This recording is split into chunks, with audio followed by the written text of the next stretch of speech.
Hey everyone, Anthony Fantano here, internet's busiest music nerd. Hope you're doing well. Let's do a bit of a follow-up to yesterday's video talking about Billboard's top 10 rock songs of the decade and how gross and, I guess, miscategorized in a way, because the top three of that list, Imagine Dragons, they are a pop rock band. They're a pop rock band. How miscategorized and upsetting that list was. And I think you could chalk some of that up to the fact that rock is in a bit of a relevancy free fall, a creative free fall, at least the mainstream side of it anyway. But having said that, let's flip it a little bit and observe the most popular tracks, because that's what Billboard gives us. They rank these tracks according to popularity, commercial success, chart performance. Let's see, according to Billboard, if we get better results when we observe the genre hip-hop that arguably has had the biggest glow-up over this decade, becoming really the cultural zeitgeist of the music world. And with hip-hop being as relevant as it is, are the results we're going to get in this chart any better than what we heard on the rock chart? Will they be any more true to the essence of the genre, its soul, its spirit, its best qualities? Let's see. We're mostly just going to observe the top 10 here, maybe go down a little bit further and get a taste for some of the stuff that ranked lower, but it's not looking too good. Already at number one, we have Macklemore and Ryan Lewis featuring Wan's Thrift Shop, which, mind you, is a fun track. It's a fun song. When it came out, I thought it was fun. I didn't hate it. I didn't dislike it. But do I want it at number one? No, I really, truly don't. And am I surprised it's number one? Honestly, not really. The song made so much goddamn money. It made so much goddamn money. Just read the Wikipedia article on this song, and you'll be amazed at some of the numbers that it did when it initially took off. Not only has this thing racked up tons and tons of streams, but also millions upon millions of paid digital downloads as well. It says here the peak date for this track was 2013, so maybe you can attribute a great deal of that success to the fact that it came out before streaming was as relevant as it is right now, because 7 million streams of a track are not valued as high as 7 million downloads of a track. What's also kind of sad about the placement of this song on this list is that, I mean, it's a catchy song, it's a fun song, but people don't even really care about Macklemore anymore like that at this point. Even though people like Drake and Kanye and Kendrick are much lower on this list, they have proven to have much more passionate fan bases. They have proven to be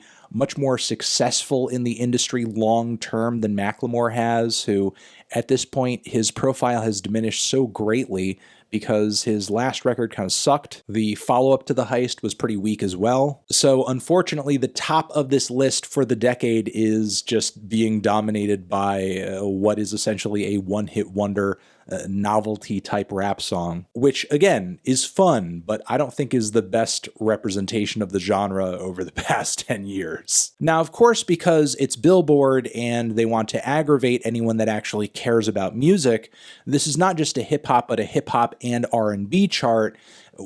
These two genres are very separate genres. I know there are artists like Drake that kind of cross the two, and they've done so successfully for years upon years upon years upon years, but Jesus Christ, it's not the 80s, it's not the 90s anymore. We don't need to lump these two categories together in a subtly racist way where it's like, oh yeah, this is like urban music, we're just going to go put this over here. But because we had the list that we do, going down further, Bruno Mars, That's What I Like, I don't mind that song. That's a great song. Blurred Lines, Robin Thicke, problematic, but obviously still very popular. Sunflower, Post Malone and Sway Lee. I've always thought that track was kind of boring, but I guess it's probably in this position because of its connection to the Spider-Man Spider-Verse movie. Great movie, by the way. The Hills, The Weeknd. That's funny. I never would have assumed that that is Abel's most commercially or at least like chart performance-wise successful song, but I guess it is. There are other songs of his that I like so much more, but Rockstar, Post Malone. The first track after Thrift Shop that I guess you could say is vaguely hip-hop, especially considering the 21 Savage feature, which I love. I love that feature on that track, and I like this track a lot too. And I think it is an accurate representation of these elements of pop and R&B and trap music, as well as what some might call mumble rap, all coming together into one gargantuan single. You may not like it, but it is kind of the sound of the era, and it's one of the better representations of the sound of the era. We then have Drake with One Dance, which, goddamn, doesn't it say a lot about Drake and his influence that his highest performing song on this list is a track where he took kind of a risk on doing a little bit of a dance hall and slight Afro beats crossover with WizKid, not only because of the bridge of audiences he created on this track, but also Drake's power to take sounds, ideas, artists, trends that generally the mainstream isn't paying attention to and then just suddenly popularize them. As after this track and also Controlla, it was like every other hip-hop artist has to do a frickin' dancehall track, a gentrified, sterile-ass dancehall song a la Drake. Still, moving past there, Travis Scott, Sicko Mode. I love this track. I don't mind this track being so high up on the list. God's Plan, Drake, incredibly boring, in my opinion. Trap Queen, Fetty Wap, which is a cut that I don't hate, but I think is another example of, you know, like that Macklemore effect, where in this decade you have these artists that just drop one hit song. The internet allows them to span their popularity out for a little bit longer, maybe drop a handful of other tracks that might garner a couple million views, a music video that might go a little more viral or something. But eventually they just kind of drop off the planet. And I mean, even though this song occurred this decade, only in 2015, it feels like this was just so long ago, because it's been so long since anyone's really been thinking about Fetty Wap. Next, as far as hip-hop cuts on this list, we have Can't Hold Us with Macklemore and Ryan Lewis, not one of my favorites of theirs. Miguel doing his thing. Usher, one of the kings of R&B in here too. Drake, Hotline Bling. You know, cutting it down to just the hip-hop tracks, it kind of goes to show you just how, I guess, homogenous the hip-hop side of this list is.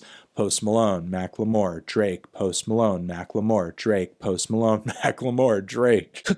Combo Breaker with Lucid Dreams from Juice WRLD. Rest in fucking peace. This is an incredibly popular song that I think goes to show the commercial viability of this emo trap trend. Now, Post Malone, Better Now, a track that was not originally a single off of his new record that I said was going to be a hit because it sounds like a hit, and it was a massive hit. Not only was it a massive hit, it's number 20 on this goddamn list. DJ Khaled, who also made a lot of hits and a huge name for himself this decade, on here with Drake and Rick Ross and Lil Wayne, Wiz Khalifa, Cardi B, Bodak Yellow, for as huge as that song was.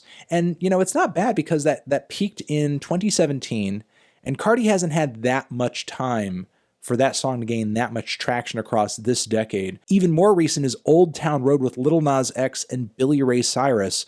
Even though it came out just in 2019, it made up so much ground with it being number one on the charts for weeks and weeks and weeks and weeks, and now it's the longest running number one single of all time. But still, as much as I love that track, am I excited for it to be like the representation of hip-hop music in a way for this decade?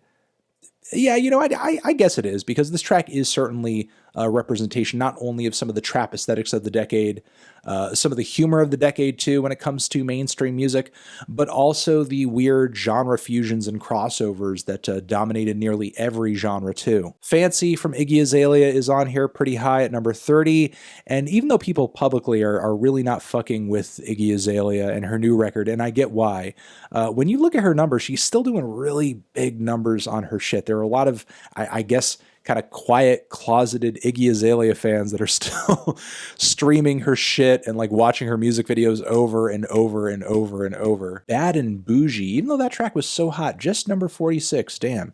In My Feelings, and we're pretty much at the end of the 50 list over here, but what can be gleaned from this list just looking at the hip-hop songs? You know, a lot like the rock list, some of the most popular hip-hop songs don't really sound much like hip-hop, or at least what an old head or a purist in the genre would expect a song in the genre to sound like. You know, there's not really anything on here, even some of the best stuff that I enjoy on this list. There's nothing on here that sounds like, you know, Tribe Called Quest. There's nothing on here that's super duper duper duper lyrical, and you guys know better than anybody that sometimes that lyrical miracle shit annoys me. But you can't really deny that lyricism historically has played a pretty big role in the sound and the essence of hip-hop, and that is severely lacking on this list. Whether or not you think that's a good or a bad thing, or the other stuff that is replacing that in terms of musical timbres and production tactics and all that shit, that's up for debate. But overall, I'm not really sure how to sum up this list because I'm left with mixed feelings. There are tracks on here I'm utterly disgusted and disappointed by, like, God, why do we care about this much? And there are some artists and there are some songs on here that I'm actually pleased to see on this chart because they do represent the very creative and necessary shift that we've seen in the genre over this decade, away from a lot of the old sounds, the hyper-aggressive and macho tropes that kind of dominated hip-hop throughout the aughts, throughout the 90s. Those are pretty much missing from this list. However, in trading those out, I don't think we needed to totally lose some of the best artistic characteristics of the genre too, and replace them with God's Plan or, you know, Can't Hold Us. But I think I'll leave it at that. You guys are the best. Let me know what you think about this chart in the comments. Are you utterly disgusted and disappointed by it, or do you not so much mind what the changes on this chart represent? I guess. I will see you in the next video. You're the best, you're the best, you're the best, you're the best. Anthony Fantano, Billboard, hot R&B and hip-hop songs of the 2010s, forever.